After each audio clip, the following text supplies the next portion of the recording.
every man and every woman is a star.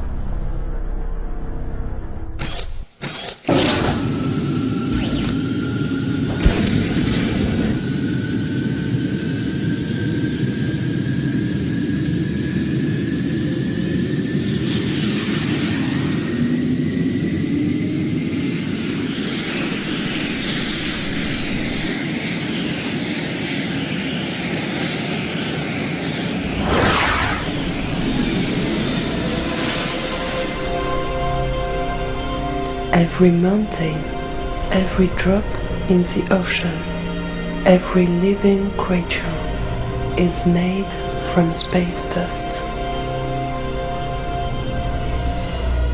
Hundreds of tons of space dust fall on planet Earth every day. When we look at the stars, we are looking at the material which we are all made of. There are millions of galaxies in the universe, and each galaxy contains billions of stars. Many of those stars have planets. Since the dawn of mankind, the elite have lied to us. Knowledge of space was knowledge of power over mankind. By watching the stars and planets, the elite knew when the seasons would come, when the moon would eclipse the sun, when the tides would ebb and flow, when the summer would start and winter would end. Watching the sky made you wise and powerful. When the first telescopes were invented, the elite suppressed their existence and imprisoned anyone who wanted to bring knowledge of the infinite universe to mankind. The first grand lie was that planet Earth was flat. The next lie was that no other intelligent beings live in the universe. We now know that all this is lies. The most important truth is that the universe is like the ocean. It is teeming with life. Life will get a grip wherever it can. Life will evolve into any form and shape it can. Through all the centuries of life, remember this. Your ancestors gave us a warning that mankind has been invaded by aliens many times in the past and will be invaded again in the future.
April 2003,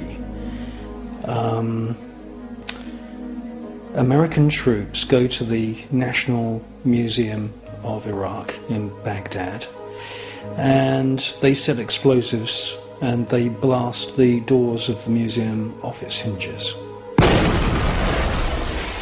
I heard those reports and I thought, well, this is just obviously a continuation of what was going on during the Desert Storm invasion of Iraq that was perpetrated by George Bush Sr.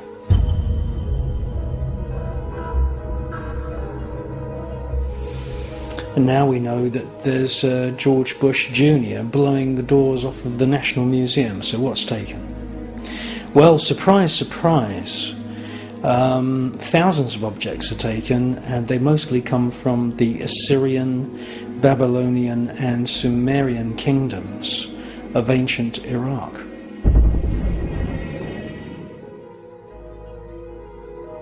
Some of these items are to do with the legends, the history, the Sumerian histories of the gods who came from the stars, and they have become known as the Anunnaki.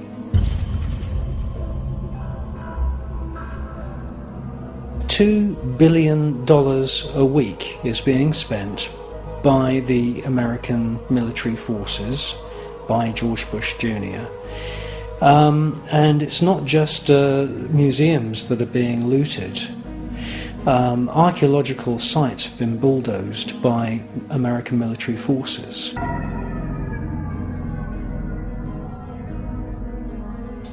What military advantage there is to bulldozing a site, I'm not sure. Obviously, there is no military objective. There is no military objective to shooting dead an old lady who's gone out one morning to buy a loaf of bread.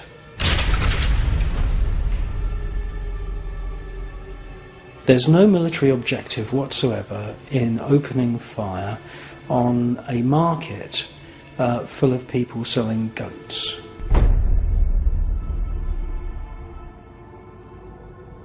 There's no military objective whatsoever in bombing children.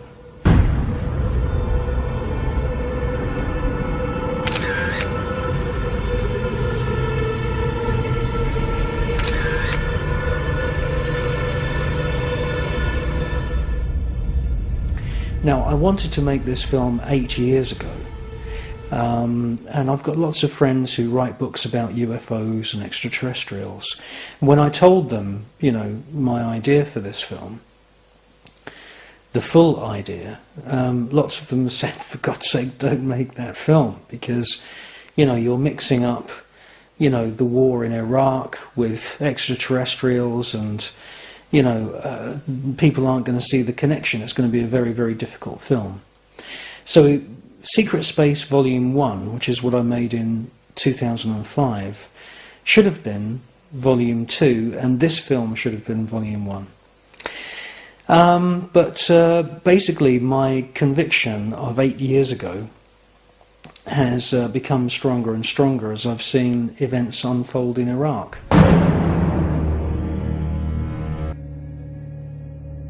There is wholesale tracking down of people going on in Iraq by American military forces under the command of George Bush. People are being systematically hunted down, and they're being tortured and then killed. If they're really lucky, they'll just be killed. Wounded, another Iraqi writhes on the ground. The Marines kill him, then cheer.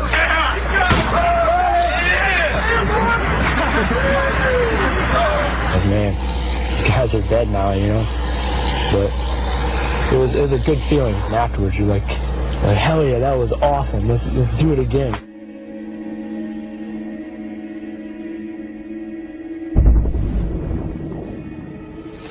I've heard one report of a gentleman who was working at a local garage. Walking home from work one day, he was asked for his identity papers by an American military officer. And while he was looking in his pockets for his identity papers, the officer took out a sword. It's the first I've known that swords are being issued by the American military. And they cut his head off. This does not fit into any kind of pattern at all until you realize that they are deliberately hunting down and trying to kill certain people in Iraq because, and this is what I believe, there are the odd remnants of a bloodline that goes back to the Sumerian kingdom. And I believe that certain people, unbeknown even to those people, have within their genetic makeup remnants of a bloodline that was mixed long ago, 6,000, 7,000, 8,000, 9,000 years ago, with the genetic material from invading star gods. And the American military are doing their damnedest at the moment to hunt down these people and kill them, and to erase them, and therefore erase the remnants of this bloodline.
Just 6 miles of atmosphere separate mankind from outer space.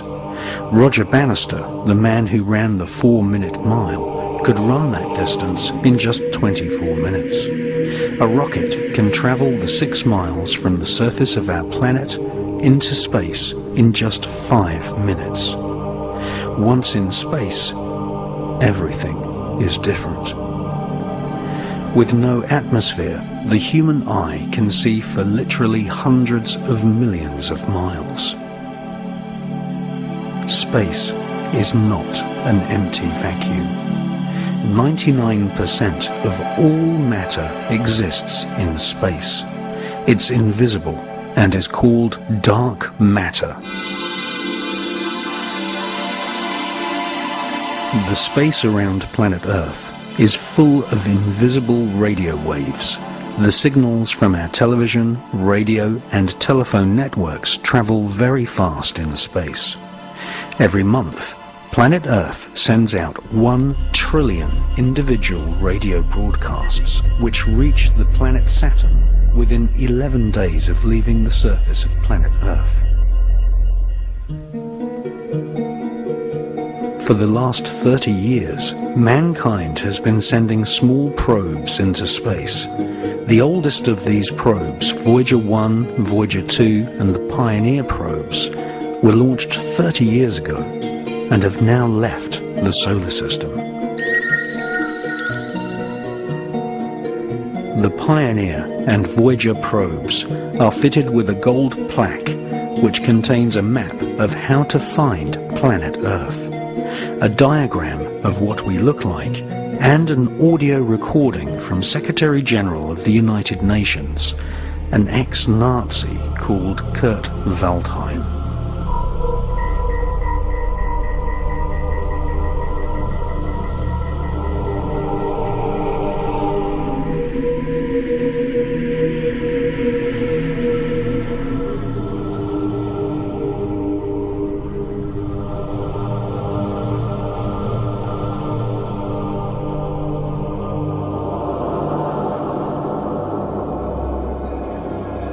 This film is about the scientists and government agencies who have, throughout the ages, kept a very big secret from mankind.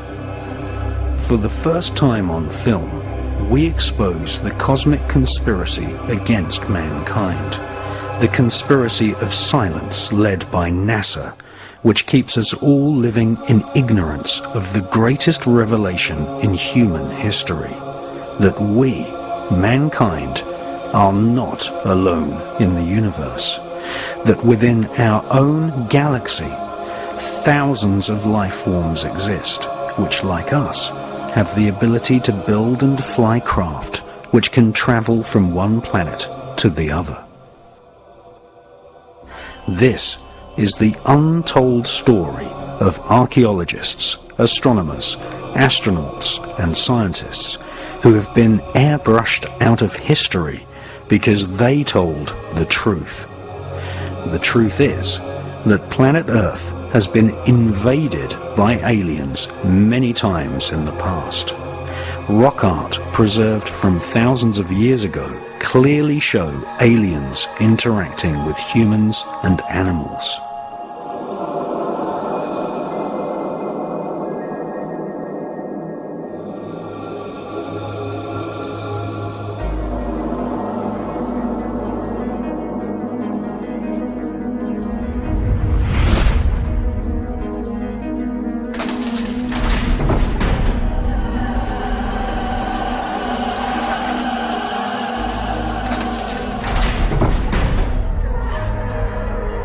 Ancient legends from the Himalayas, Middle East and Americas say that some aliens were benevolent and taught early man how to make electricity. Some aliens were neutral and just observed us. Our biblical forefathers called them the Watchers, and the hybrid human-alien offspring were called the Nephilim.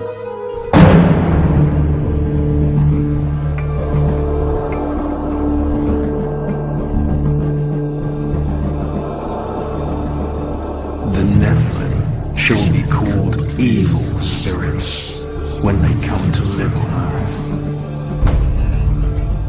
Evil spirits shall exude from their flesh, because they were created from a mixture of mankind and the Watchers who fly above.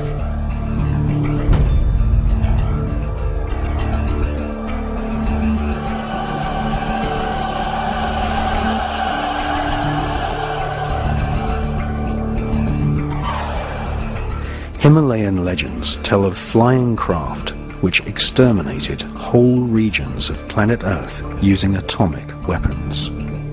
Hostile aliens have invaded Earth many times, causing human civilization to crumble into dust, only to be rebuilt over thousands of years. We are not alone. We have never been alone.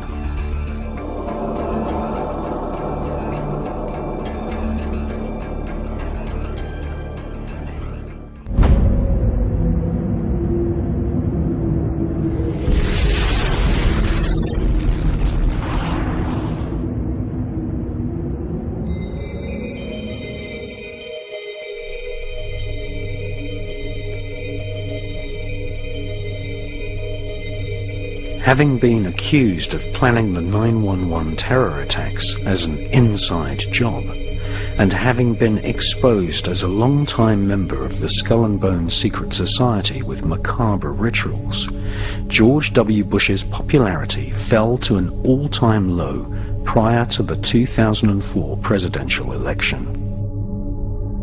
Bush staged a grand photo opportunity at NASA, using the American space program as a grand charade, making a speech from NASA headquarters about the future exploration of space. But the speech by George W. Bush is not about the exploration of space. It is more about the exploitation of space.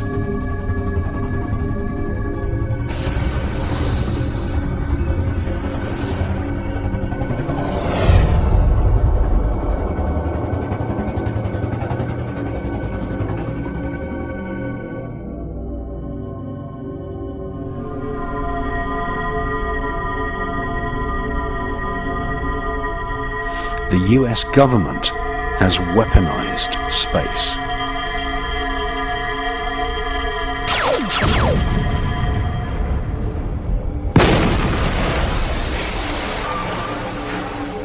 In December 2006, Nexus magazine republished news reports which claimed that communist Chinese satellites had fired laser beams at satellites owned by the American government.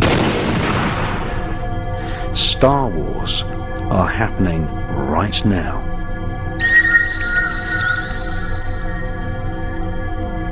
There are thousands of satellites in orbit. Many contain small nuclear reactors. When one of these nuclear-powered satellites falls back to Earth, it is like a silent H-bomb, depositing radioactive dust into the atmosphere.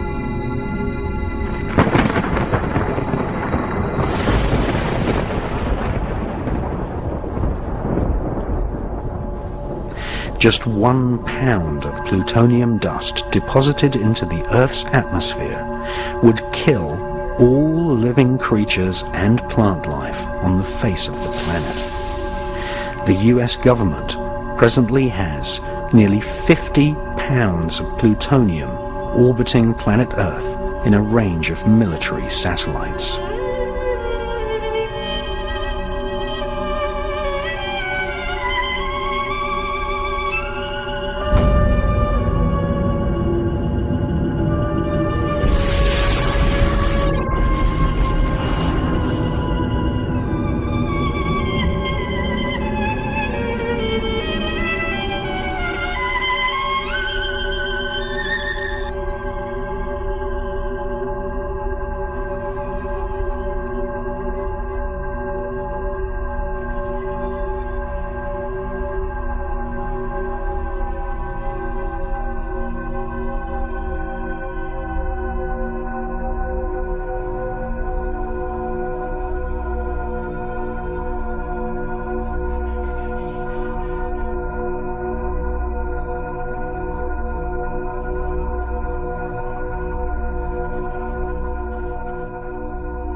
Shortly before his death, retired Pentagon officer Colonel Philip Corso wrote a book called The Day After Roswell.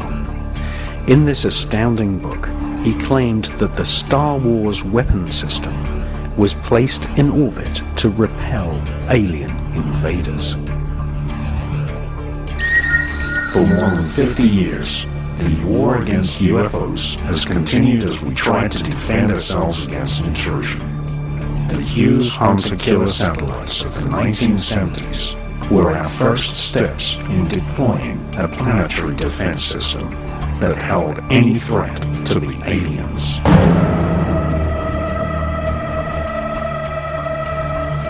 The US military has better, more accurate, and more powerful weapons for killing UFOs than were deployed in the movie Independence Day.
before he became president, Jimmy Carter made an official UFO report saying that he had personally witnessed a UFO the size of the moon.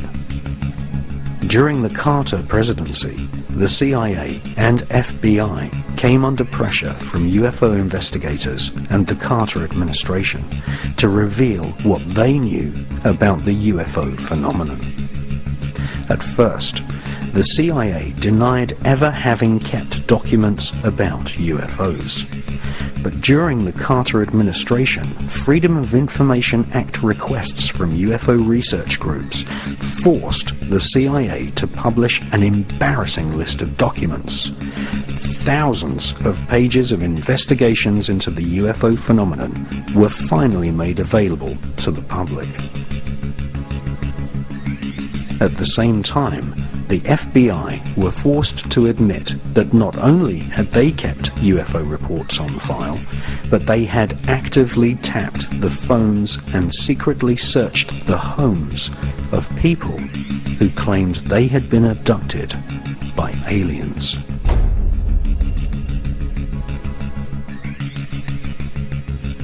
Of all the government agencies who have been deliberately silent regarding the possibility of aliens visiting planet Earth, it is the National Aeronautical and Space Administration, NASA, which has steadfastly refused to admit that they are actively involved in UFO research. However, we now know that NASA are actively involved in UFO research. More than 20 space shuttle missions have returned from space with video footage of unidentified flying objects. On every occasion, NASA have claimed that UFOs filmed by NASA astronauts are nothing more than ice particles and debris floating in space. However, since the 1950s, more than 15 NASA astronauts have reported UFOs to mission control.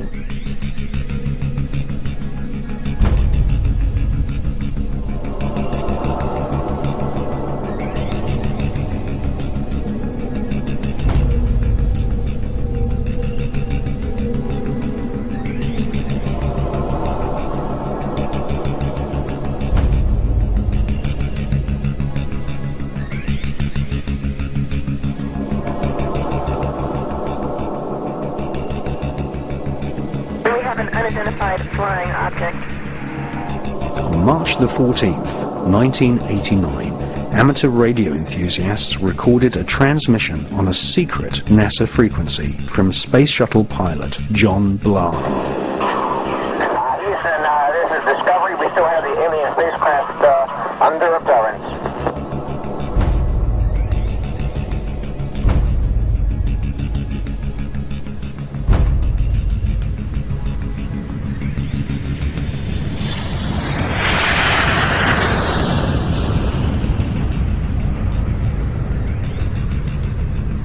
NASA have been caught red-handed on many occasions.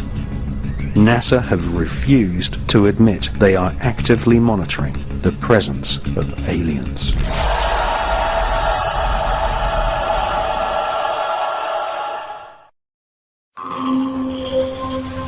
Now, for the first time on film, we reveal documents from NASA archives which plainly show that NASA is most certainly involved in UFO and alien research.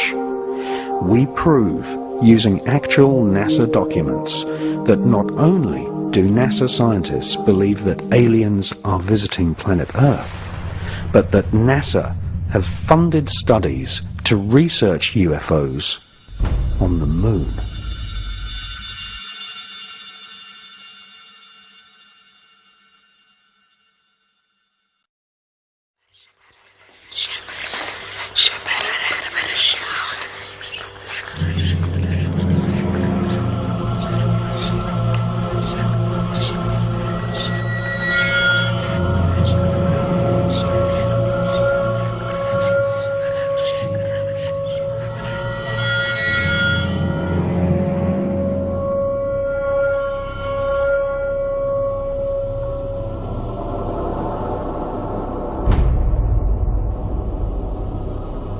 For all the success and spin put on the Apollo moon missions in the late 1960s, NASA has never fully answered the question, why have they never returned to the moon? Some ex-NASA employees know the answer, and that is that the moon is crawling with aliens.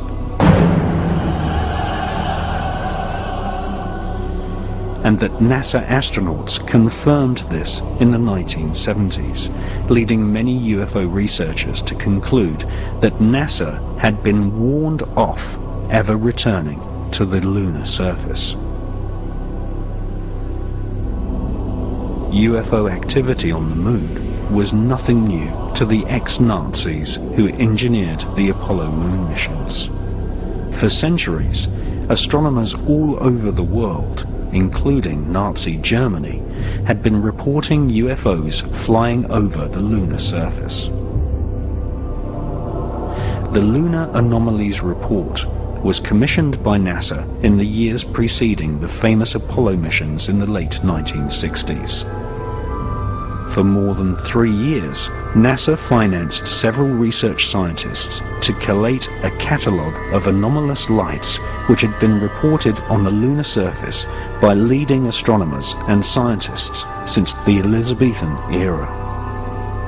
In 1968, the public version of the NASA research was published under the title Document R277.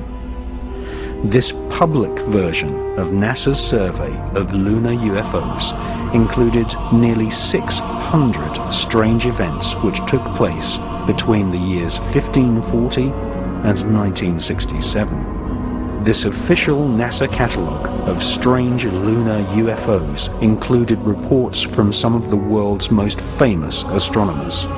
For example, NASA included a report from the brilliant French astronomer Jean Cassini, who reported seeing a white cloud hovering over the lunar surface in 1671. Another report suggested that the moon had an atmosphere when 2 astronomers reported lightning above the lunar surface on May the 18th, 1787. Just 1 month before, in the same year, 1787, the man who discovered Uranus, one of the pioneers of modern astronomy, Sir Frederick William Herschel, claimed to have observed several bright lights traversing across the lunar surface. Small luminous orbs of light, commonly referred to as luminosities, have been reported on more than 200 occasions. In February 1877, a streak of white light was observed for more than 1 hour. On April the 23rd, 1915, a beam of light was seen inside the Clavius crater. One of the UFO hotspots on the lunar surface is the Plato crater, where literally dozens of luminous orbs of light have been reported by astronomers. In addition to luminous UFOs on the lunar surface, NASA recorded the existence of mysterious shadows. In 1882, near the Aristotle area of the lunar surface, several dark shadows were seen. On September the 13th, 1959, astronomers were unable to photograph the lithosphere area of the lunar surface due to a large dark mass obscuring the terrain. And on September the 11th, 1967, Canadian astronomers reported a black cloud with violet edges floating across the Sea of Tranquility, the exact area chosen by NASA for the first Apollo moon landing in 1969.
previous to the publication of the anomalous lunar report, in 1965, NASA launched Operation Moonblink, a project involving top observatories all over planet Earth.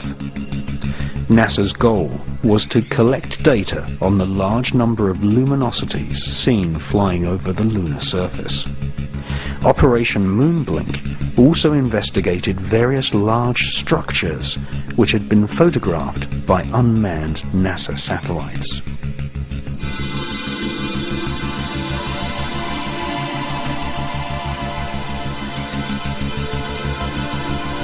Some of these structures looked suspiciously artificial. In 1953, the science editor of the New York Herald Tribune had reported seeing a 12-mile-long structure, possibly a bridge, on the edge of the Mare Crisium crater. This structure could have been caused by volcanic activity. British astronomers Dr. H.P. Wilkins and the presenter of the world's longest-running TV series, The Sky at Night, Sir Patrick Moore, both confessed that the so-called bridge in the Mare Crisium crater had just popped up from nowhere.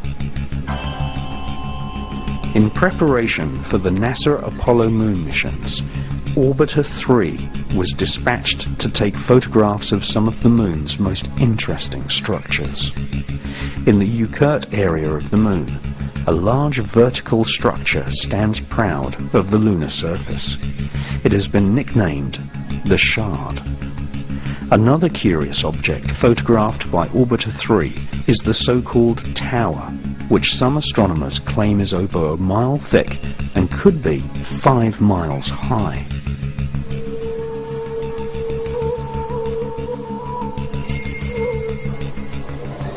After looking carefully through hundreds of NASA photos returned to Earth by Orbiter 3 and its predecessor, Orbiter 2, American author George Leonard published a book called Somebody Else is on the Moon. George Leonard presented many photos in his book, some showing very long tracks in the lunar dust, tracks which he said had been made by aliens.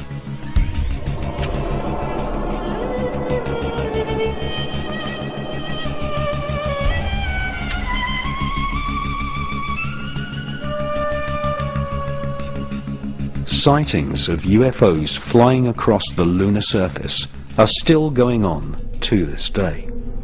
In Japan, amateur astronomers have videotaped spherical luminosities using celestron telescopes.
NASA's investment in studying UFOs on the moon was money well spent.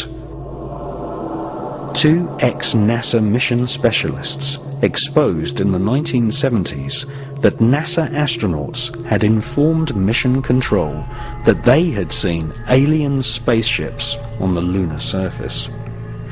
In 1976, an ex-NASA employee, Otto Binder, accused NASA of censoring transmissions from the Apollo astronauts by switching to secret radio frequencies and using code names for UFOs.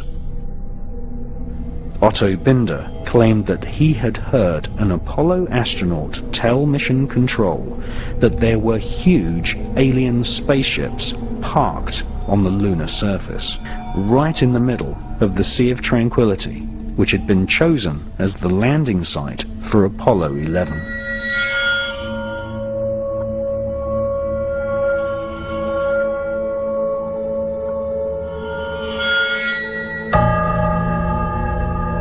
That's one small step for man, one giant leap for mankind.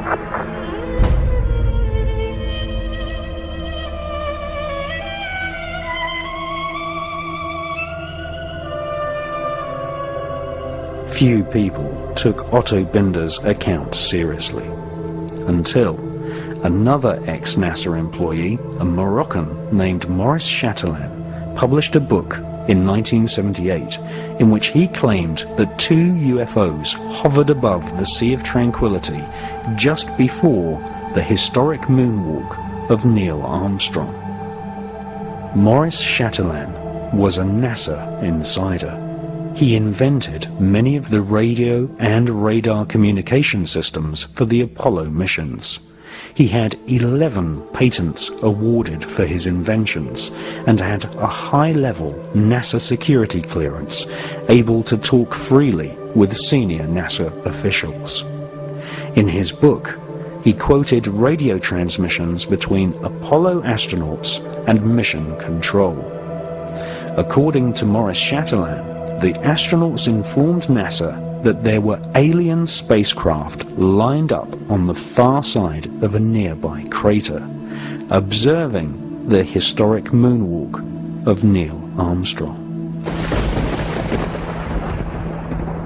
During his time working on the Apollo space program, Chatelain learnt that aliens not only exist, but that they have had a major role in shaping and in some cases destroying civilization.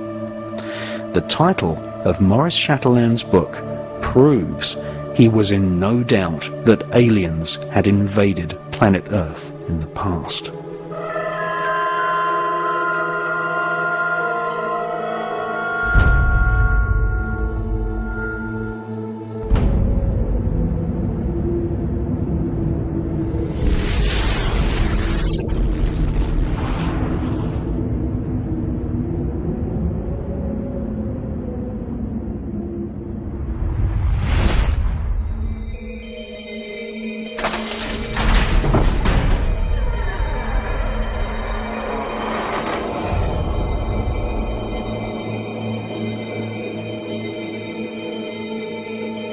If you study the legends of the North American shamans, the mythologies of ancient Europe, the creation histories of the Australian Aborigines, or the ancient Vedic texts of India, and especially the Sumerian clay tablets from ancient Iraq, we find that all great civilizations on the face of planet Earth tell one similar story. That is, in the distant past, people from the stars visited planet Earth and displayed fantastic technology. Sometimes they genetically engineered humans. Sometimes they directly interbred with humans. These so-called sky gods always visited in spectacular flying vehicles.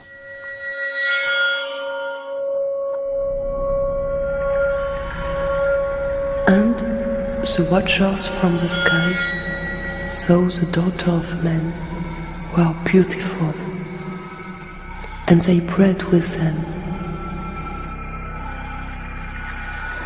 and the children were giants, who become rulers, not of human flesh.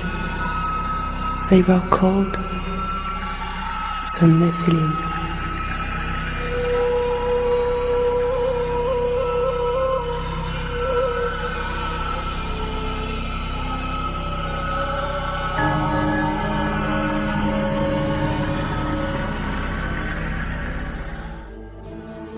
The most ancient written texts on planet Earth date from the Indus Valley and make up a corpus of works called the Vedas. The Bhagavad Gita is an ancient Hindu text which is at least 5,000 years old. This epic mythology inspired the character known as Darth Vader in the Star Wars movies. The Bhagavad Gita described many gods of the stars flying down to planet Earth in alien spacecraft called Vimanas. The ancient Vedas tell us that there are multiple inhabited planetary systems in the universe called Devas, which are ruled by a universal government of beings with superhuman powers and technology, including the power of telepathy and nuclear weapons powerful enough to destroy an entire planet.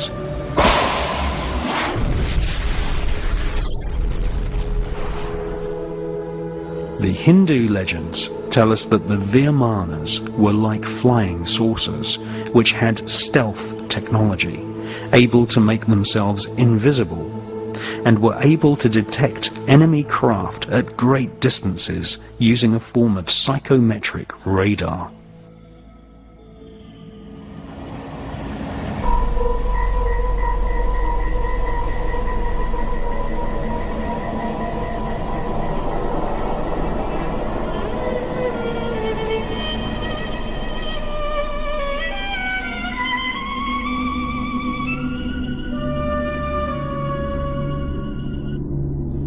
The most ancient text of Central America is the Popol Vuh, written by the Mayans who charted the heavens and had astronomical calendars which predicted solar and lunar eclipses.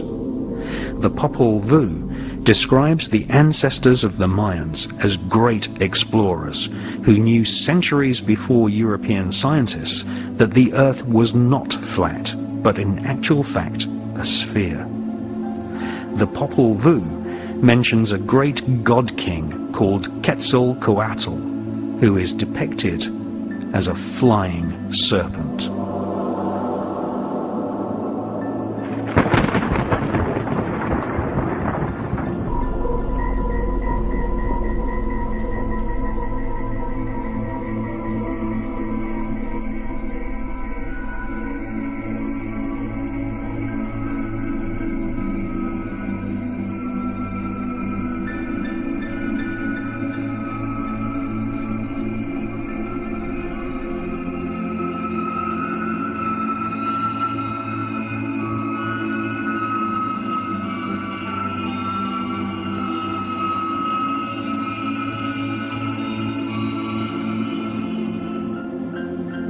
On more than 3 different occasions, in broad daylight, people have filmed flying serpents in the skies above Mexico.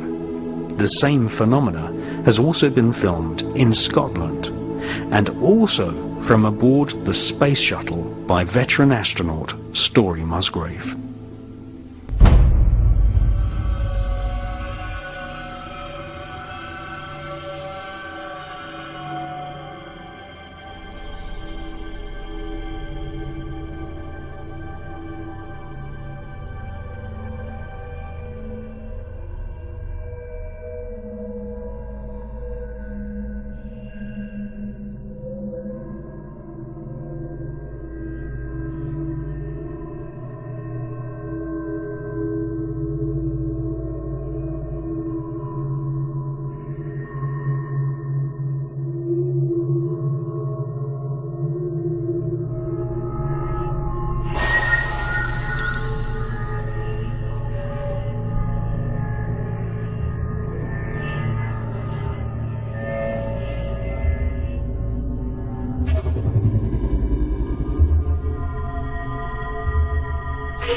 These flying serpents have often been seen surrounded by spherical UFOs, which are often metallic in appearance.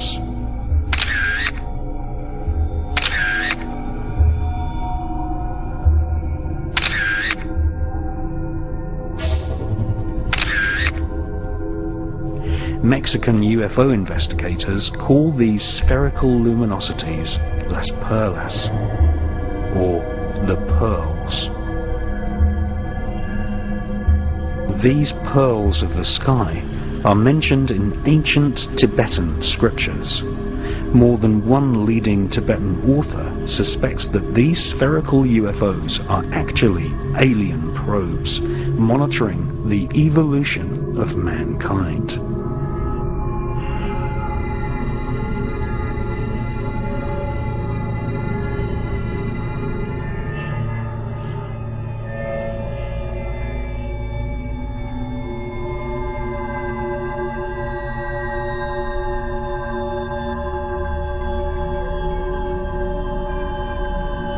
These small spherical UFOs, which are the most common type of UFO filmed in the skies worldwide, are described in the ancient Buddhist text known as the Cantua. The Cantua describes the exact same spherical UFO phenomena which has been filmed in the skies above London, in Scotland, the south of France, and also many times in Mexico.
According to self-styled Tibetan mystic and British author Cyril Hoskin, Tibetan Lama Minya Dondo told disciples that a group of Tibetan lamas had established communication with space gods who said that they were watching Earth in the same way as humans watch animals in a zoo.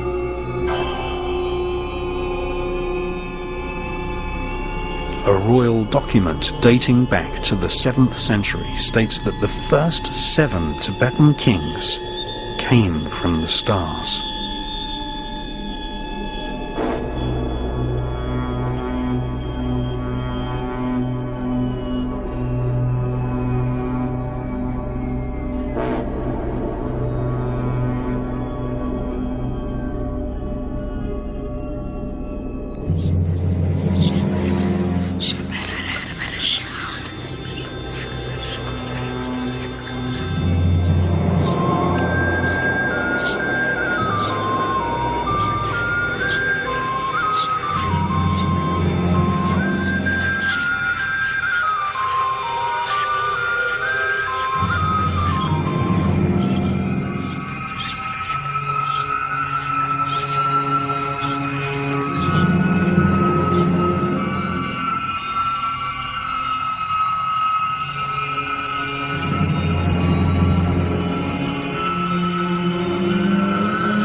Medieval art is full of UFOs.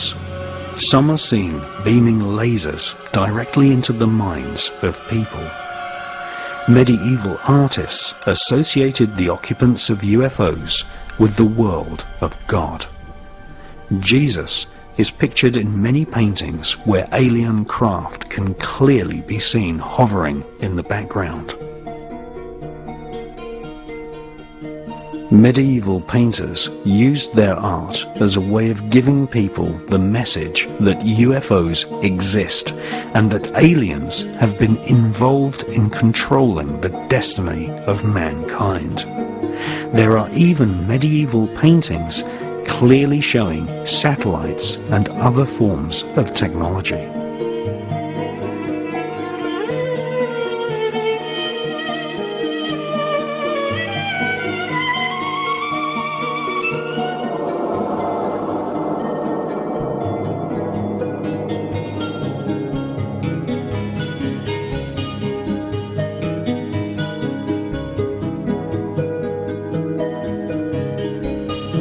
British author Matthew Hurley has collected dozens of pieces of ancient art which all show UFOs and aliens.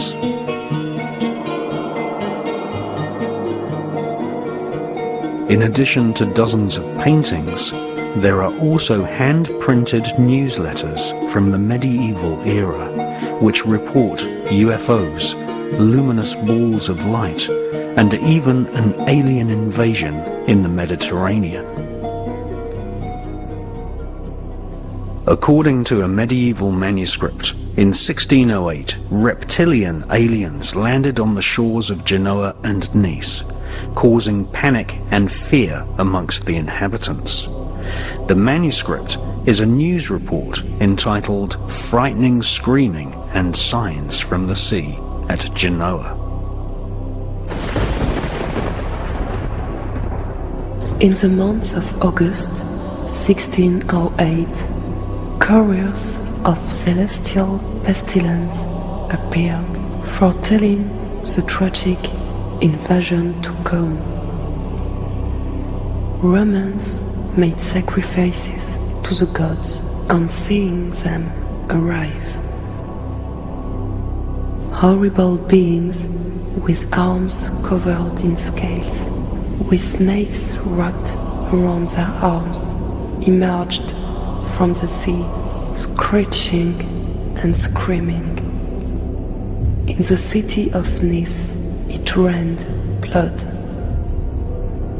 Carriages of fire were seen in the sky, being pulled by the frightening creatures. Some had the body of a man, some had bodies of women, and they had heads shaped like dragons.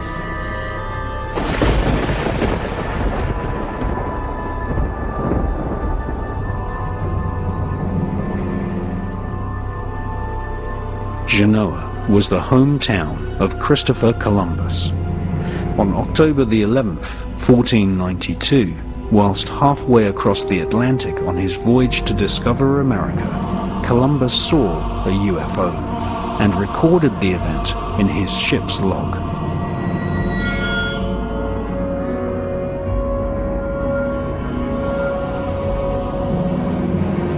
At the same time Columbus recorded a UFO hovering above the Atlantic Sea, the Aztec civilization of Central America carved figurines of men with reptilian bodies.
More than 60% of respondents to a 1997 CNN poll said they believe aliens have contacted humans.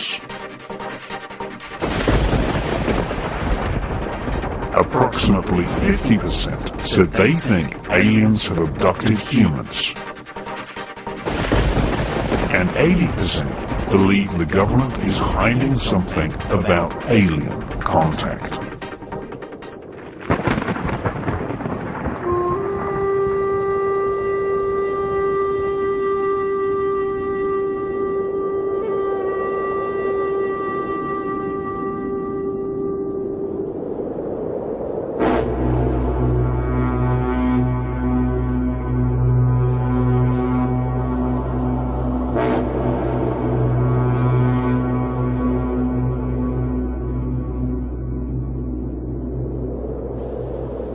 In the 1970s, the skeptical magazine Fortean Times claimed a man had faked an archaeological artifact which had supposedly been discovered in Nepal. The famous Lolodov plate is meant to be nearly 9,000 years old and shows a disc-shaped craft with a small alien-type creature standing beside it.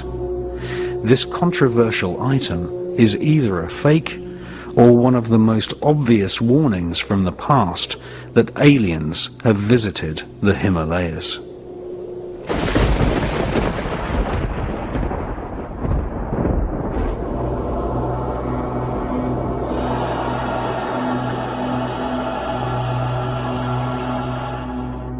On the opposite border of Tibet stands the Bayankara Ula mountain range, which separates Tibet from communist China.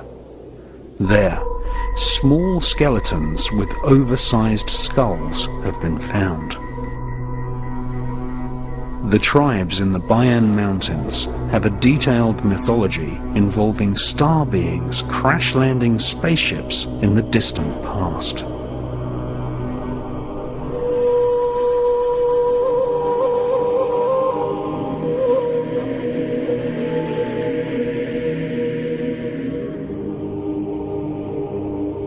Chinese archaeologist Qi Pu Tei conducted an expedition to the area in 1938 and discovered caves which had carved pictograms showing star charts, the moon and the earth with dotted lines showing the orbits of planets. Jade figurines have been found in this area, which display a remarkable similarity to the grey aliens reported worldwide by millions of people.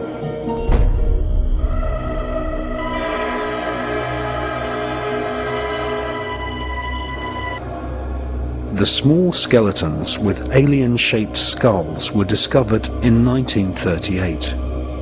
The skeletons were in graves on the floor of caves, which had walls covered in star map pictograms. The graves were laid out in geometric lines. Amongst these graves, hundreds of circular stone plates were discovered, which had spiral etchings on them. Each stone disc was approximately 9 inches in diameter and had a fine groove spiraling out from the center to the rim, making each disc look like a prehistoric version of a modern vinyl record. In all, 716 stone plates were found. These became known as the Dropa stones. In 1962, Professor Sun Nui at the Academy for Prehistoric Research in Peking translated the engravings on the Dropa stones. The history of local tribes were inscribed on the Dropa stones, which claimed that 12,000 years ago, aliens crash-landed in the Bayan mountain range. This was apparently one of the least successful alien invasions, as, according to the Dropa stone legend, the aliens were killed by local villagers because of their non-human appearance.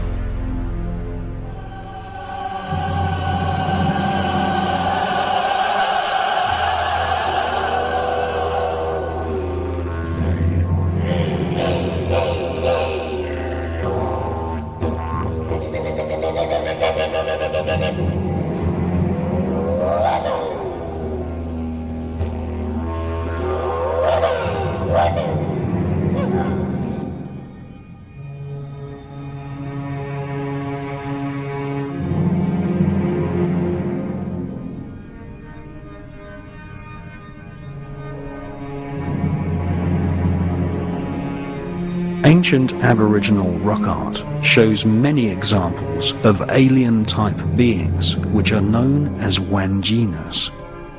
Every year, Aboriginal tribespeople travel to remote parts of Western Australia and repaint the outline of the Wanjinas, who are known as the creator spirits of the Aborigines.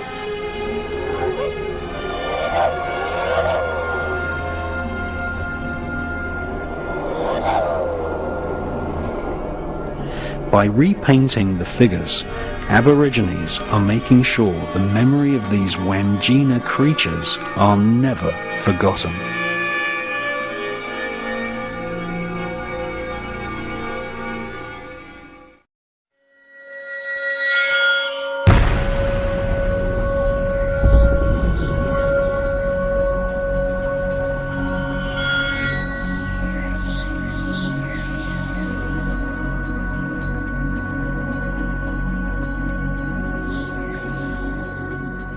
Well, I had some copies made of some of the most important pieces of rock art from around the world, and this is a copy of a piece of rock art that was discovered by a chap called Joseph Bradshaw in the 1800s. And the Bradshaw Foundation has done really excellent work in finding, collating and protecting a lot of the rock art in Western Australia. And this piece of rock art has been reproduced in several books, most recently a book by Terry Wilson called The Secret History of Crop Circles. And this is a kind of facsimile copy. It makes it obviously a lot easier to look at the different elements when it's been copied into a painting like this. I suppose the most striking feature is this, what can only be described as a spaceman. It's obviously got, you know, some kind of space helmet thing there. There's some kind of bulbous point on his head, and then he seems to be looking in the direction of this kind of aeriform shape that seems to be floating in the air. Now, in the centre, you have a shape there that could easily be interpreted as a flying saucer. There's also these round spherical shapes. These are often found, actually, these round spherical motifs are often found in relationship to other motifs that can easily be interpreted as flying saucers. There seems to be some kind of wave pattern there. Obviously that could be, you know, birds in the distance, but it seems to me that sort of suggests some kind of wave energy. And fleeing from the spaceman and this aeriform and these spheres and this UFO are wallabies or kangaroos. And what's really fascinating is that in the lower right hand corner there are two figures, a man and a woman, which do not have Aboriginal facial features. In actual fact, they have European features, and this mirrors exactly what we find on the other side of planet Earth, where we have characters in rock art from, you know, thousands of years ago, centuries and centuries and centuries and centuries ago, with people with European features. Well, in Kimberley in Australia, in the ancient era from where all of this rock art dates from, there should have been no European people at all. And the same thing can be said about Central and South America. In Central and South America, these beings which we find in the ancient art in that particular part of the planet are called the Viracocha. and they were beings who came from the stars and gave the peoples of Central and South America knowledge of mathematics and astronomy and other forms of knowledge. And here in Kimberley in Western Australia, in an ancient era when there shouldn't have been any European people whatsoever, we again find this kind of theme of European looking beings. And he has a beard, he has a kind of punky kind of Sex Pistols Johnny Rotten haircut. The woman has a very strange hair design that looks like some kind of medieval jester's hat, which is very strange. And the look on their faces is that of awe and terror. They're even sort of holding up their hands, either in veneration of this spaceman or in horror of the spaceman. Now, what's really fascinating is that on the ground, below the flying saucer and the spheres, you have a spiral pattern which is quite reminiscent of the spiral groove workings which we find in Ireland and Scotland on lots of the monoliths there. But this spiral pattern seems to be drawn in a kind of perspective way, and I think it suggests that there is a crop circle there. And of course we know that there are many, many pieces of footage of small balls of light actually creating crop circles. And this may be one of the most important pieces of evidence in the whole area of crop circle research. Now, another really very, very interesting point that I find is that the entire scene is encircled by a serpent, by a snake. This is the head of the snake, and it goes all the way around, and his tail is almost being swallowed. Now, the snake, you know, in a lot of books, I collect a hell of a lot of books. Mostly the snake is considered as a symbol of wisdom in the ancient era. And, you know, I thought, well, when I first came across this notion years ago, I thought, well, that's, you know, quite interesting. But, you know, when I look at snakes, and I live in a hot area where there are snakes, they don't particularly strike me as being really, really super intelligent animals. Certainly they have a vindictive kind of survival quality of intelligence, but they don't strike me as being like dolphins, which, you know, when you swim with dolphins you can really, really tell they're very, very, very intelligent creatures. And so I did some reading and research into how this notion of the snake representing wisdom and knowledge in the ancient world came about. And my research really led me to, you know, make this film in a way, because what I found is that it wasn't actually snakes that were venerated as being intelligent.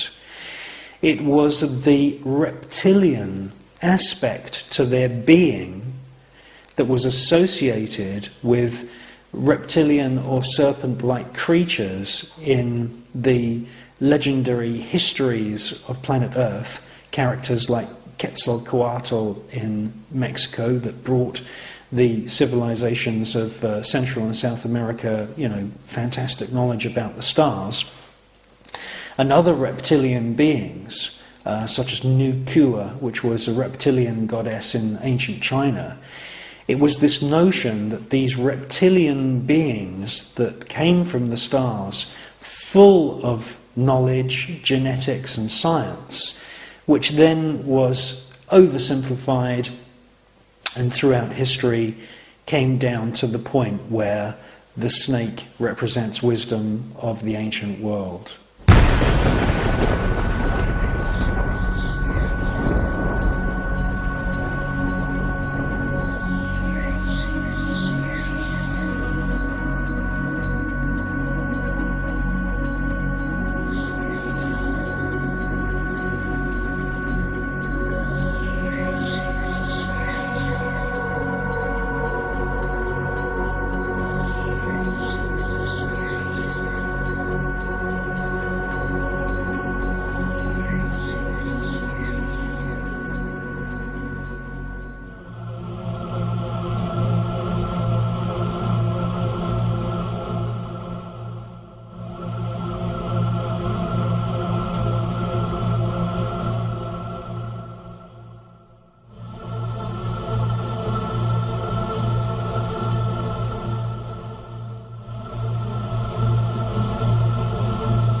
The depiction of people with European facial features in ancient Aboriginal art is mirrored on the opposite side of planet Earth in Peru.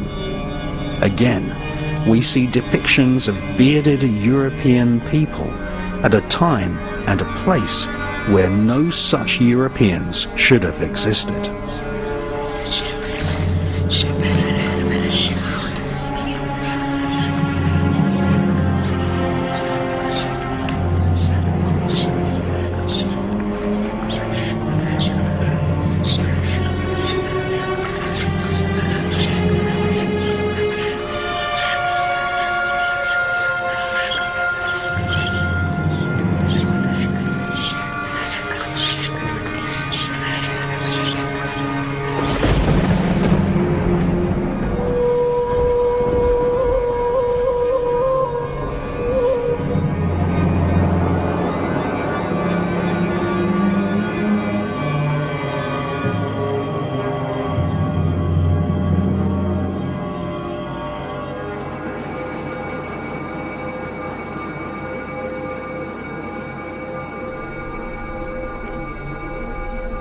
Nazca in Peru is one of the largest archaeological sites in the world. Thousands of earthworks have been etched into the rock of the Nazca Desert.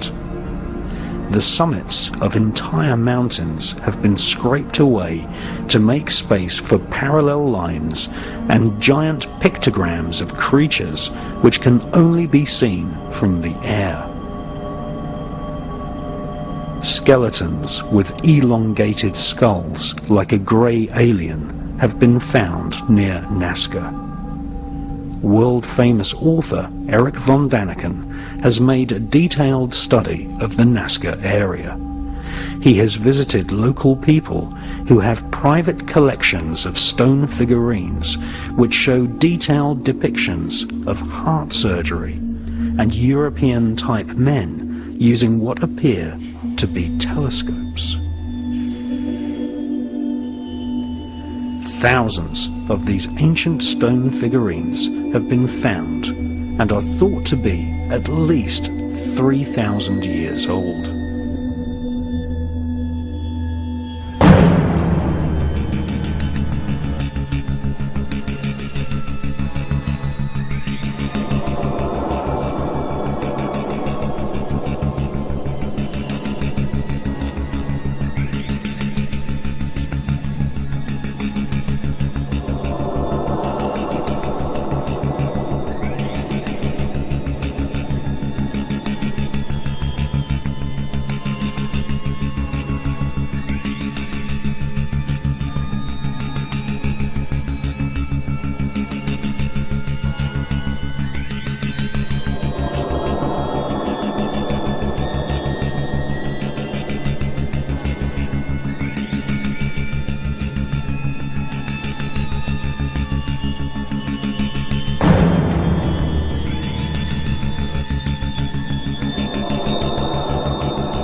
Time and time again, people who have been abducted by aliens claim that they received telepathic messages from these beings.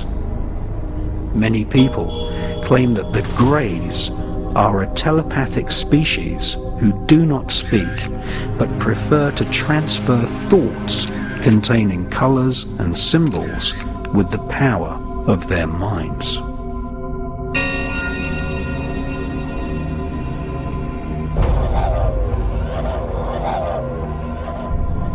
In Kimberley, Western Australia, Wangina-type figures have been found which have halos, and some even have antennas coming from their heads. The halos and antennas could be a symbolic representation of the power of telepathy.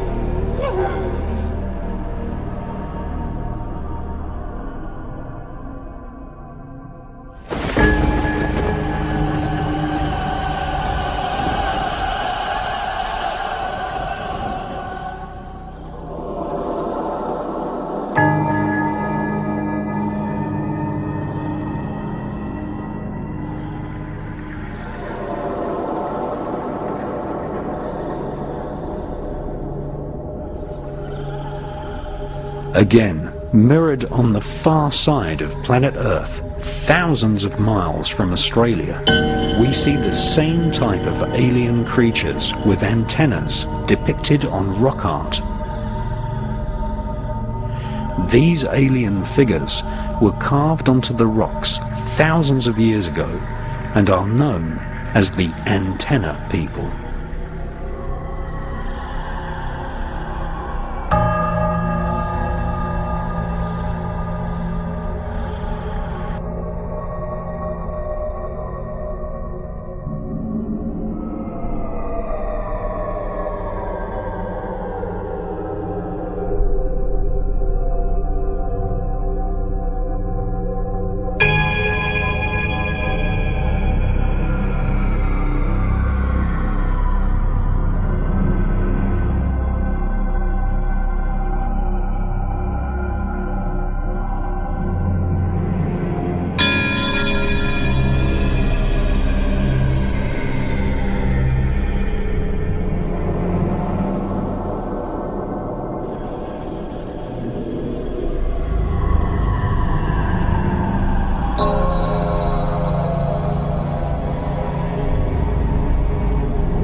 Some authors have interpreted the mythologies of ancient Greece to infer that aliens from another world invaded and gave mankind the secrets to mathematics and astronomy. Greek mythology is full of strange alien-type creatures and beings with supernatural powers and advanced technology.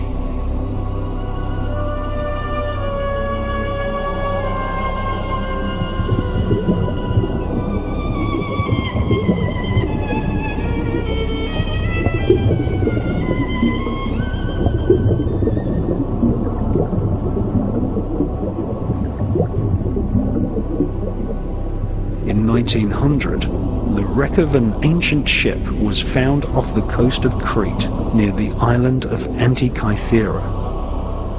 divers found lumps of corroded bronze and took their find to Spiridon Staius at the National Archaeological Museum in Athens.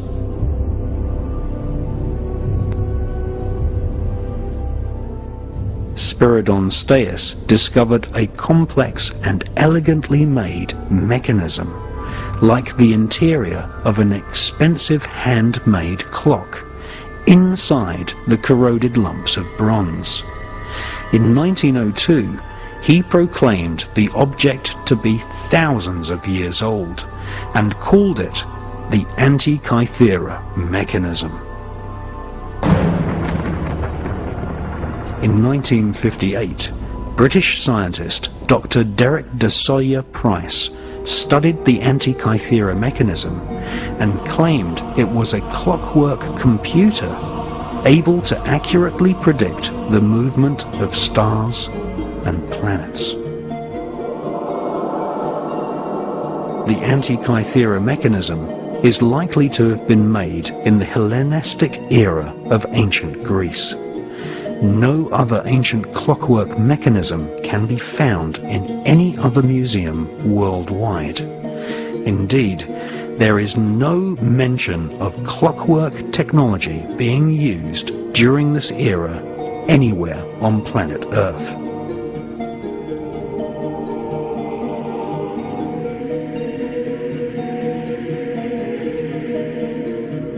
In 1971, the Antikythera mechanism was X-rayed, and scientists were astounded to discover that there were complicated meshing gears, far more advanced and complicated than the clocks which were invented for maritime navigation in the 1500s.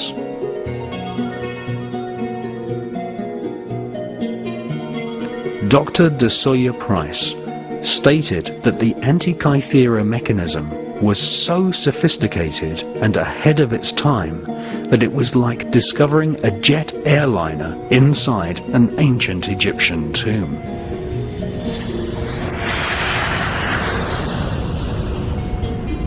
The mechanism had clearly been owned by someone who kept its existence absolutely secret.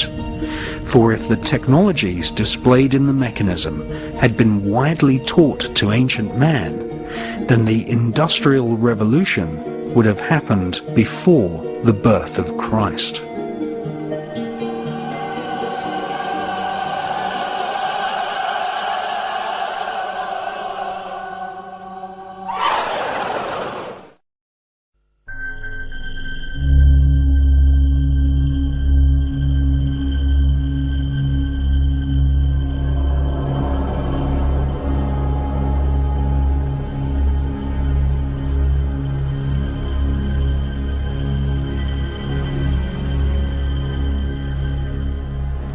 All over planet Earth, archaeological evidence of alien invasions exists, none more so than in ancient Iraq, the country which gave birth to the Sumerian and Babylonian empires.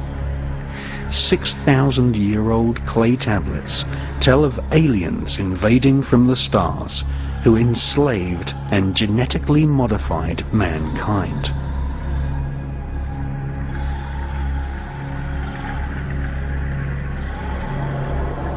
These alien gods were called the Anunnaki.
there is evidence that alien invaders inspired ancient man to create electricity.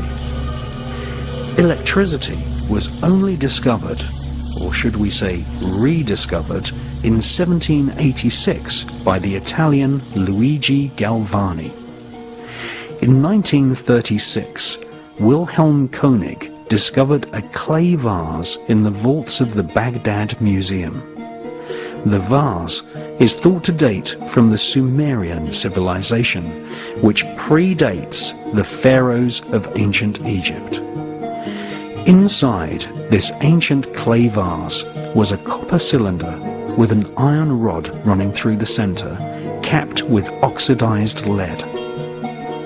Koenig immediately realized that this was an ancient battery. Egyptologist Dr. Arne Eggebrecht discovered another so-called Baghdad battery during his expedition in Iraq. He poured grape juice into the vase, and a voltometer immediately registered half a volt of electricity.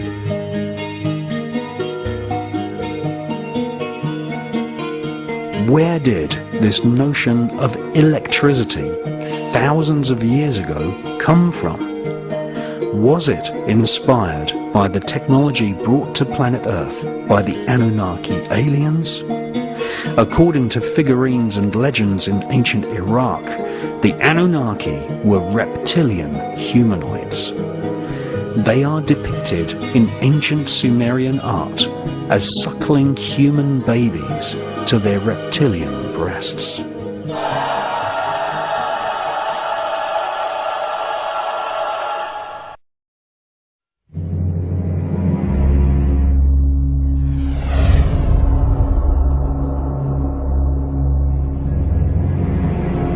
Hawaji en tawi, tem jefa kau, ta pen em awef, mu f, ta f, sem f, menemenet f nebet, hayet nebet, henenet nebet, jedefuet f, awet f, haset, semawu em sa nut.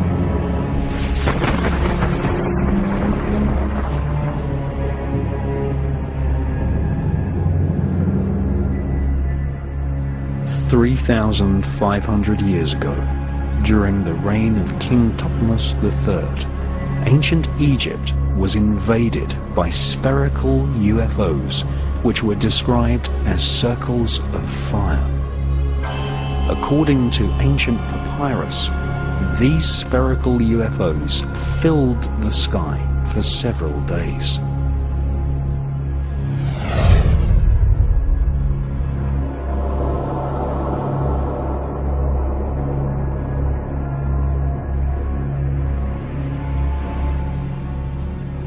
In his fascinating book, British author Matthew Deleuze shows photos of strange alien reptiles, some with the bodies of apes and heads of lizards. These can be found on the walls of the Temple of Hathor at Dendera in Egypt. Here we see reptilian humanoid creatures alongside pharaohs and bird-headed beings.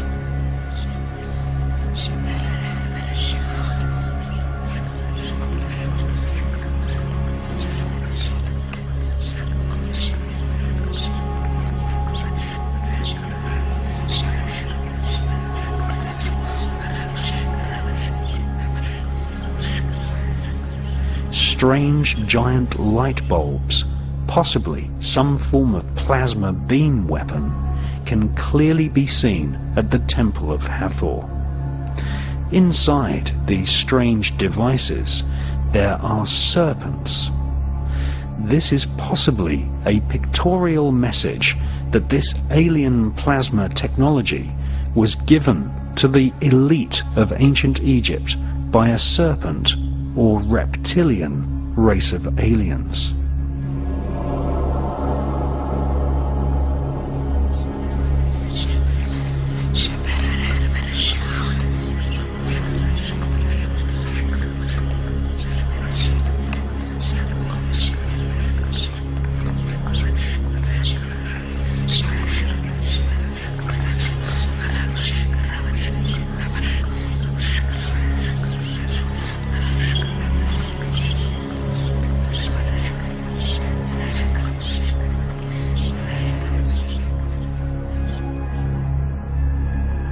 like the Antikythera mechanism from ancient Greece and the Baghdad battery, this plasma technology was a closely guarded secret technology reserved for the use of the elite in ancient Egypt.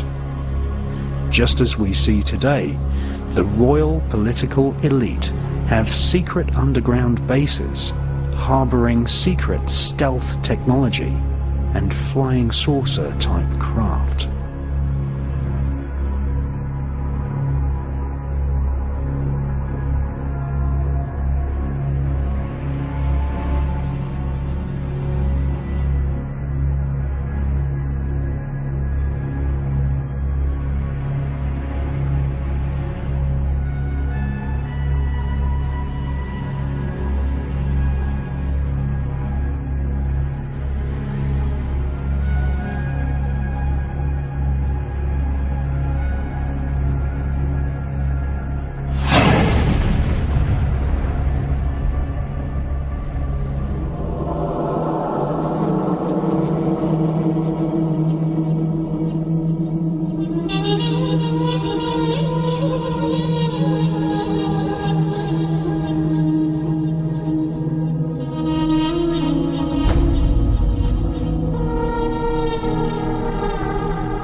More ancient than the Mayan kingdoms of Central America, older than ancient Greece, and predating the pharaonic dynasties of Egypt, the Sumerian Empire was formed more than 6,000 years ago, stretching from the Indus Valley region in Pakistan to the capital called Uruk.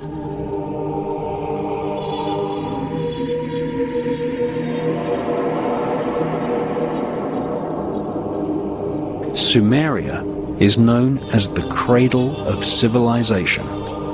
It was here that white-skinned peoples from the Caucasus Mountains spread a worldwide cult of blood ritual and magic to the rest of the world.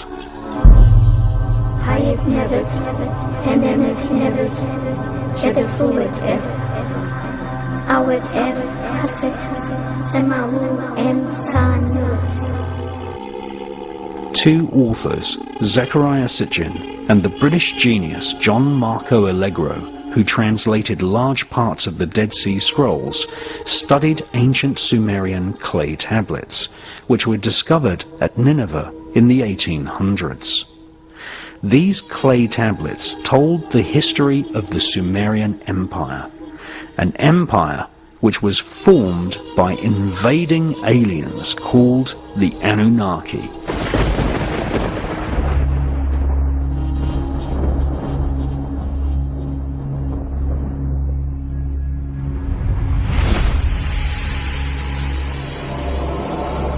Sumer's original name was Ki-en-Gir, which means the land of the kings with blazing rockets. The Sumerian clay tablets describe the Anunnaki aliens genetically manipulating mankind and creating a hybrid race of alien reptilian humans who became known as the Nephilim.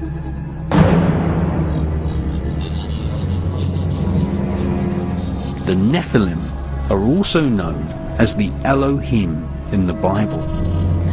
This was a genetically created race of rulers which had their human DNA mixed with that of the invading Anunnaki aliens. References to this race of alien hybrid rulers can be found in ancient texts from around the planet.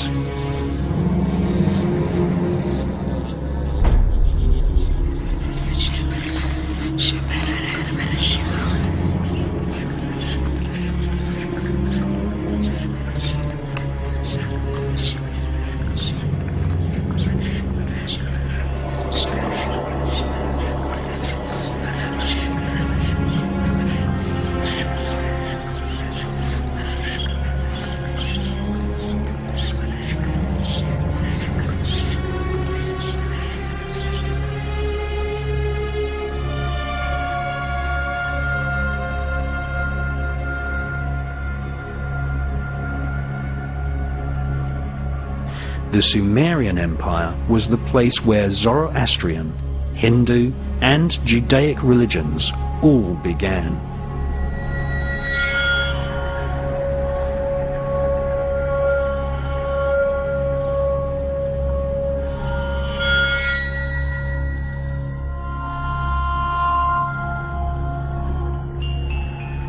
The hybrid alien-human rulers became known as the Zazumin, Rephaim, and the Anakim.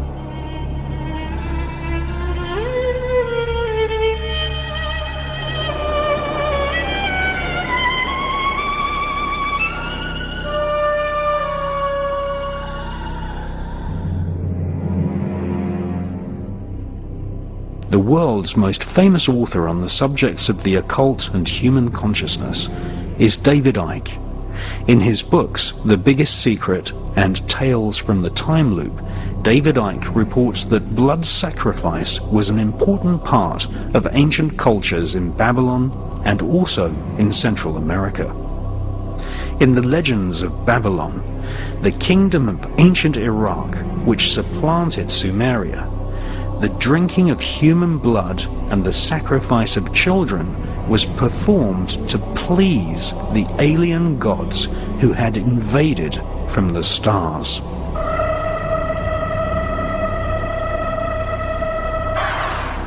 The ancient ruling elite believed that drinking human blood allowed them to absorb human DNA from their ancestors.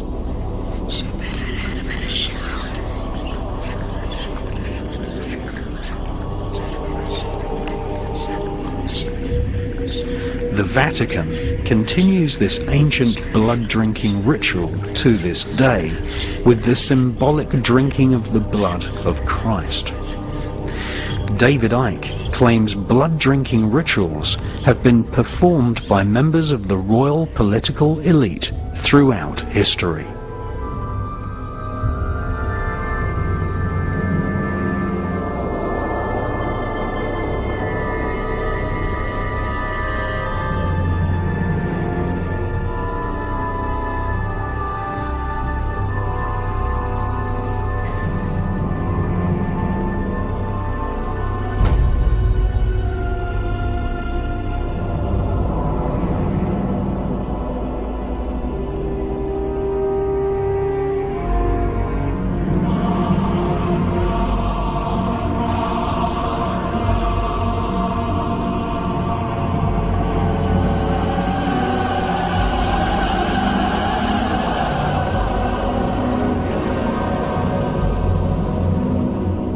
Professor John Mack of Harvard University made a detailed study of people who claimed they had been abducted by aliens.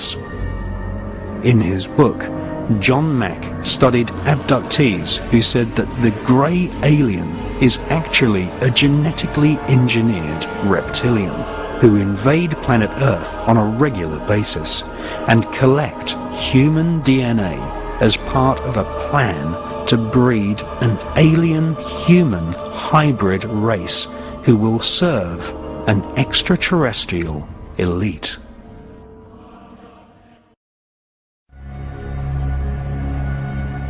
According to Colonel Philip J. Corso, back-engineered alien technology is a jealously guarded secret by the rulers of mankind.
elite use the international network of secret societies to honor and control the government and military officials who work on secret projects for the elite.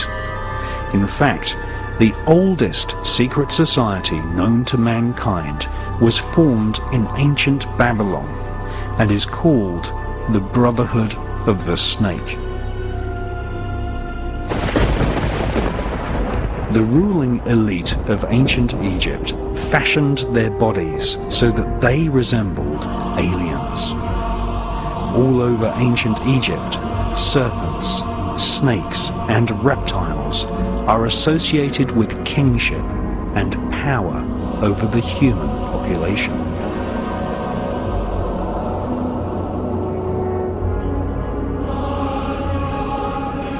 New kings had their bodies massaged with a special potion which contained crocodile fat. This was a worldwide cult of the crocodile, a reptilian species which has kept its original form since before dinosaurs walked on land.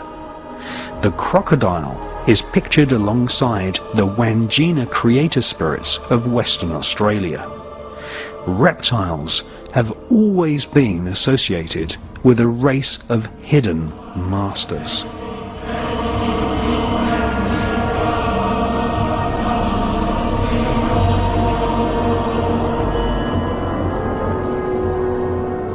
Many occult traditions which are related to the birth of Freemasonry speak of the hidden masters.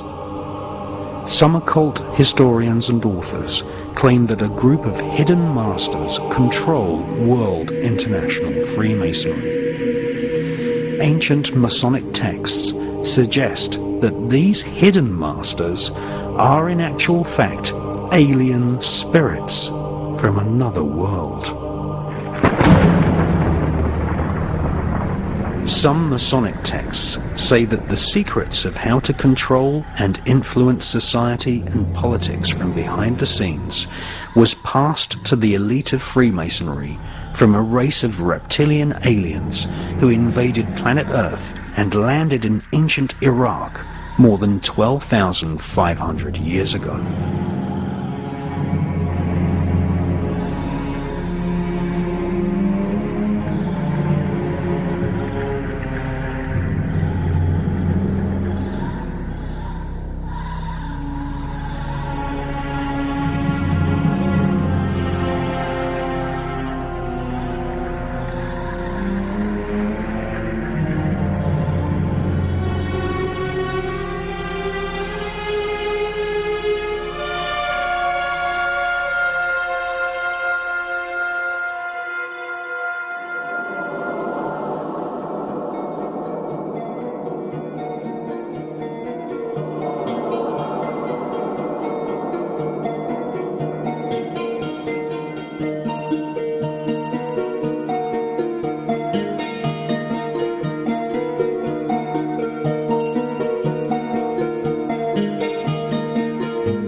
archaeological record tells us that alien beings have invaded planet Earth many, many times.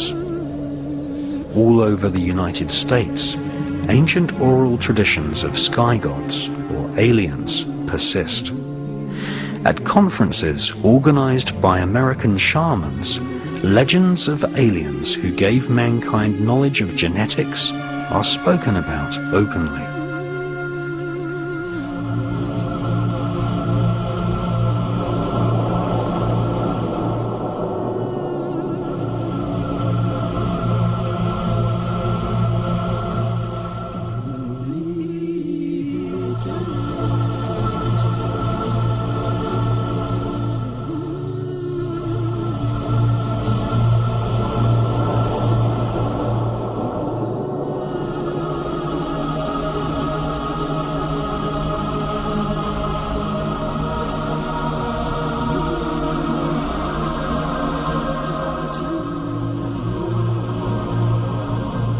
Shaman elders speak of beings from the stars called the Bacti, who invaded planet Earth before even dinosaurs existed.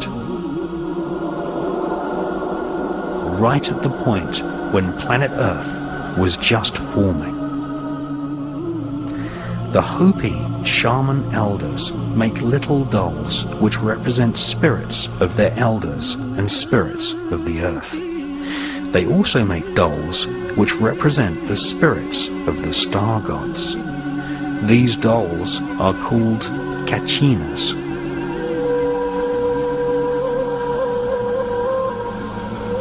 According to shaman legends, the ancient Bacti genetically manipulated animals and created mankind. The Bacti aliens told early man that they were here to control the development of civilization, and that there were many other aliens who wanted to invade planet Earth.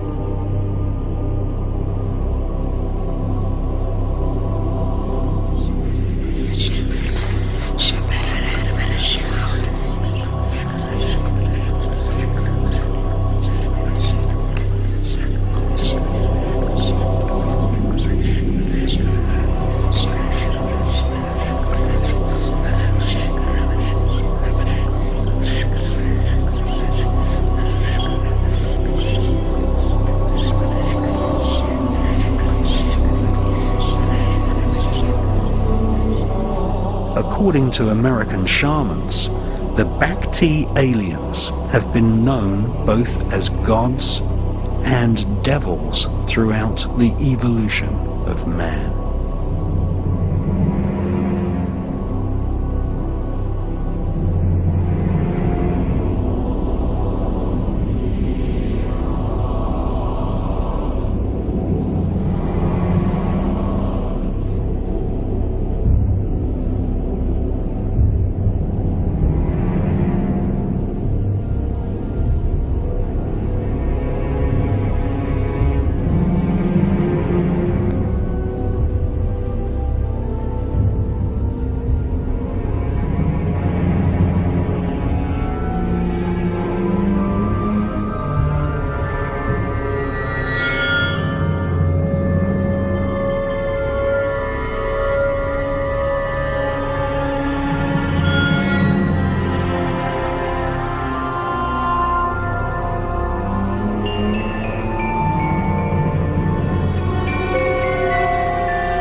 Shamans teach that the Bacti are gods of the stars who have often destroyed evidence of man's real history in order to keep mankind ignorant and controllable. the oral traditions of the North American Indians teach us that the Bhakti star gods eventually lost control of planet Earth to another race of aliens, who were vicious reptiles with faces of dragons.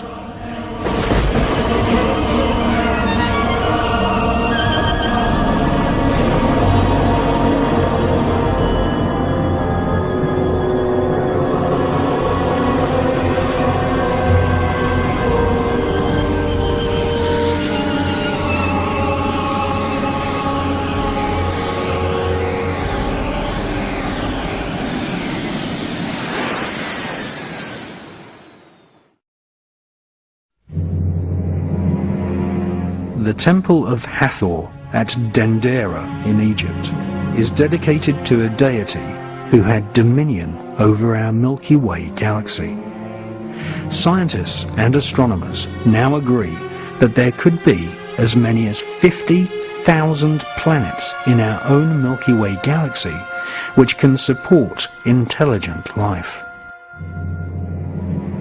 On the ceiling of the temple, giant carvings depict star constellations, and on the walls, reptilian humanoid aliens are standing beside technological devices.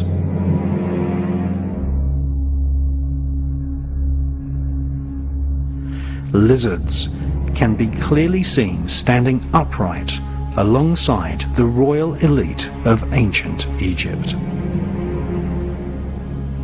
Another common feature is the erectile serpent.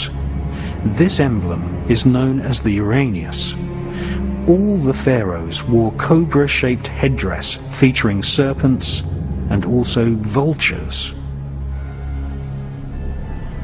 All dinosaurs had reptilian genes. Contrary to what mainstream science teaches, all the dinosaurs did not die out in prehistoric times. They evolved into birds. Modern science has only just confirmed what the royal elite have known for thousands of years, that the reptilian genes of dinosaurs evolved into the various species of birds which we see to this day. Birds are actually avian reptiles, or feathered serpents. Birds share the same reptilian DNA as pterodactyls and biped raptor dinosaurs such as the Tyrannosaurus rex.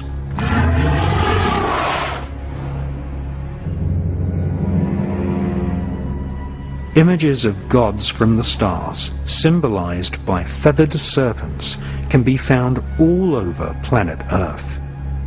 In ancient Mexico, there was a god-king known as Quetzalcoatl. The word Quetzal means bird, and Coatl means serpent. He was the god from the stars who brought civilization and knowledge of the cosmos to the people of Central America.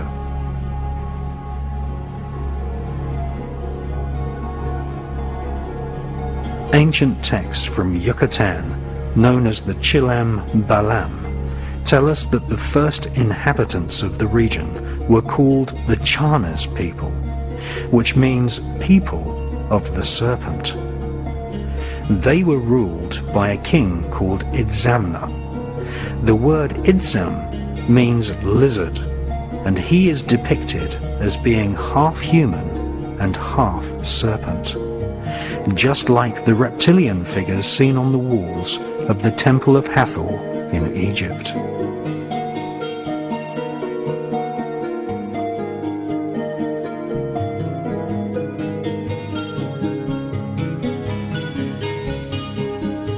"5,000 years ago, the Olmecs of Central America carved statues of their god kings seated within the protective coils of giant serpents.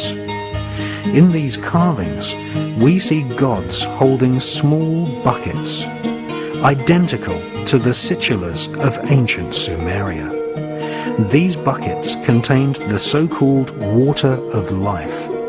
the genetic material from which the reptilian overlords created modern man as a slave race to serve them.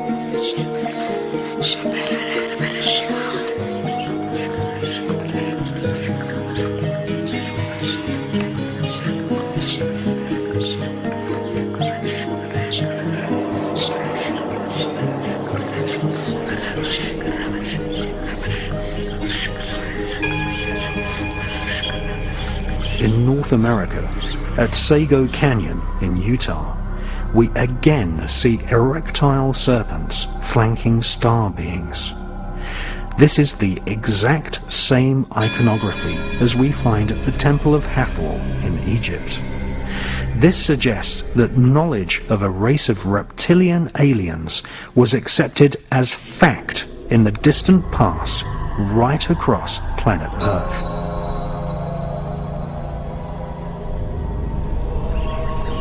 Perhaps the most ancient of all Chinese texts is the mysterious Yi King, which describes how humans were genetically modified by a goddess known as Nu Kua.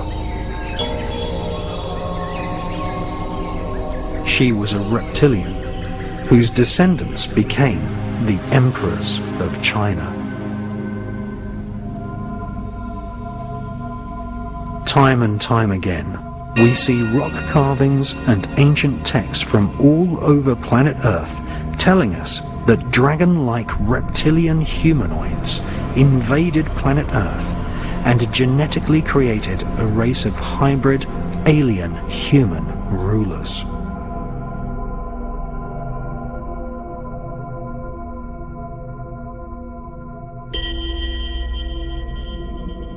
Many authors believe that the reptilian Anunnaki warriors of ancient Sumeria, who invaded the Caucasus Mountains, have secretly continued to control mankind via the worldwide network of secret societies which are loosely described as the Illuminati.